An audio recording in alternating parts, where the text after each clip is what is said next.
Merci, Monsieur le Président, Excellencies, distinguished delegates. The human rights situation in Myanmar is among the worst in the world. Today, I will go through a litany of human suffering that is difficult to fathom.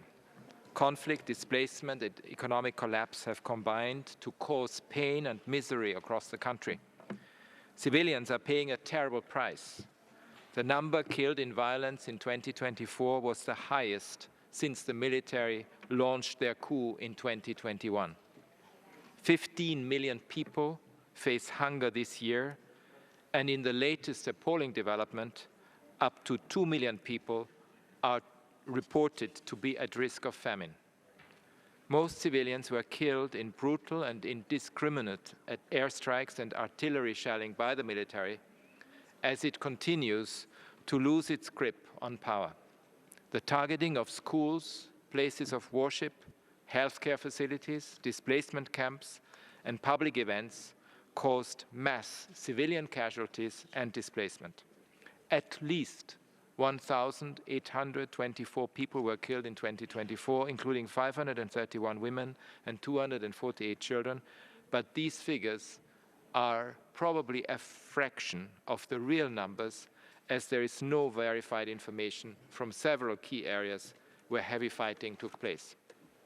Analysis by my office suggests the military has attacked healthcare facilities and staff more than 1,500 times since the coup, killing 131 health professionals.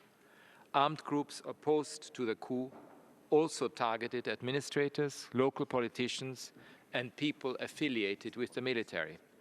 While this violence is not comparable in scale and scope to that carried out by the military, all parties must respect international human rights and humanitarian law standards. The military continued its campaign of terrorizing the population through acts of extreme brutality, including beheadings, burnings, mutilations, executions, torture, and the use of human shields. Soldiers launched unprovoked attacks on villages where there was no active fighting. For example, last October, the military conducted at least 13 airstrikes, burned up to 1,000 houses, and killed at least 25 civilians across several villages in Budalin Township, in Sagaing, in one day. Nearly 2,000 people have died in custody since the coup, including 410 in 2024, more than one person per day. Analysis by my office indicates most deaths were the result of summary executions and torture. There are continued reports of the systematic use of torture and ill treatment, including sexual violence in places of detention. Conditions were reported to be horrific, with squalid facilities, overcrowding, rotten food, and contaminated water. Meanwhile, the humanitarian crisis continues to rage. Over 3.5 million people are displaced, and 20 million are in need of humanitarian assistance. Hunger is reaching catastrophic levels, and agricultural productivity has declined by 16% since 2021. Fertilizer shortages, skyrocketing fuel prices, and trade disruptions have driven the price of rice up by 47% in some regions. Mr. President, I'm gravely concerned by an upsurge of violence in Rakhine State. While there are no comprehensive verified figures, intense fighting between the military and the Arakan army is estimated to have killed thousands of civilians and caused many more to flee. Members of the Rohingya community are frequently caught between the parties who target them with complete impunity.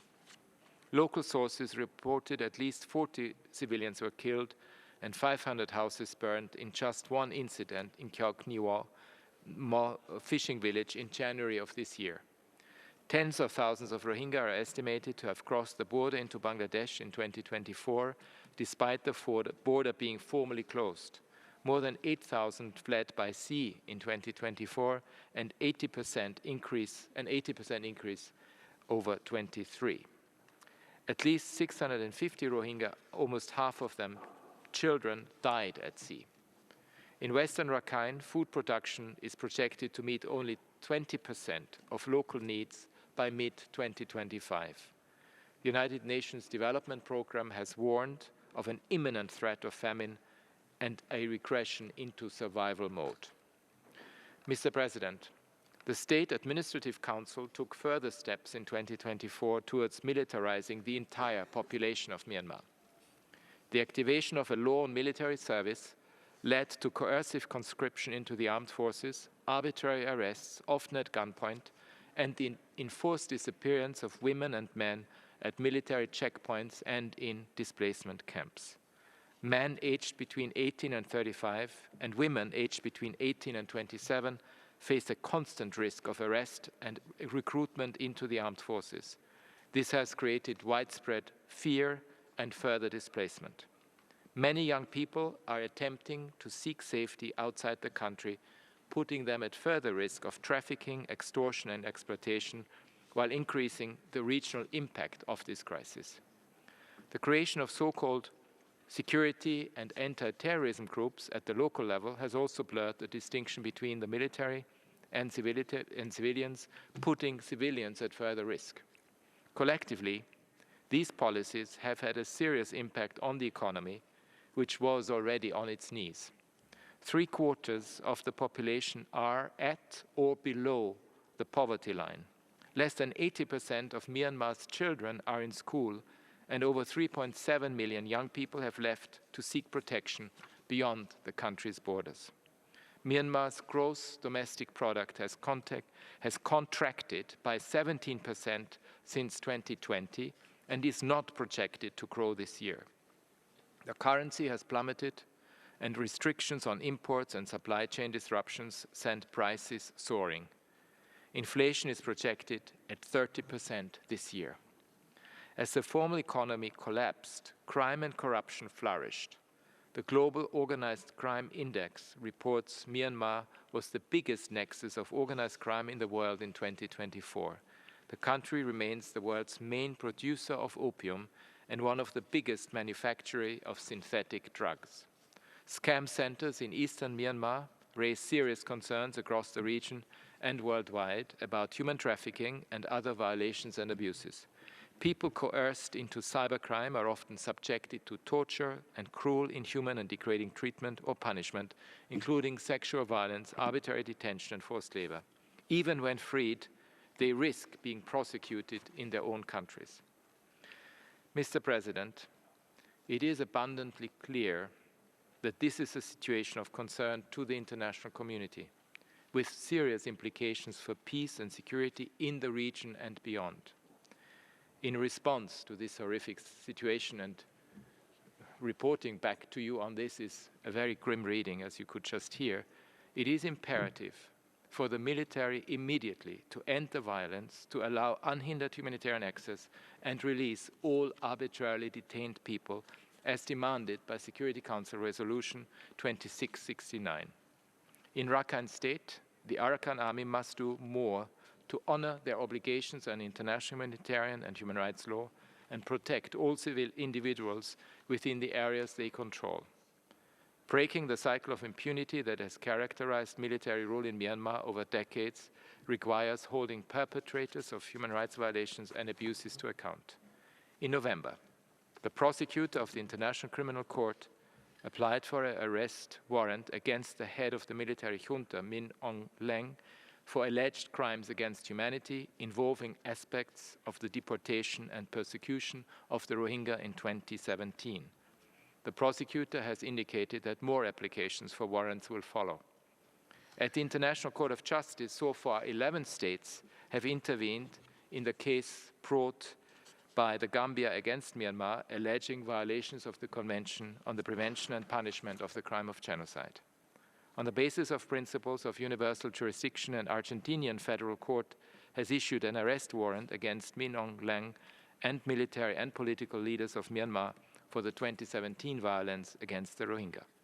These steps send an important signal alongside the imposition by several countries and the regional organization of targeted sanctions against individuals and companies in Myanmar. But given the humanitarian, political, and economic impacts fueling instability across the region, the international community must do more. I therefore repeat my calls for an arms embargo coupled with targeted sanctions consistent with international law, including on jet fuel and dual-use goods, to better protect the people of Myanmar. Creative strategies are needed to provide humanitarian assistance across borders and support local service providers. Member states, particularly those with influence, need to work together to bolster and support ASEAN member states to end the violence and resolve the crisis. This will require a political path that includes not only the national unity government, ethnic armed groups, and the democracy movement, but also representatives from women's groups, youth, and civil society. I'm deeply concerned by the impact funding cuts will have on Myanmar's embattled civil society and humanitarians.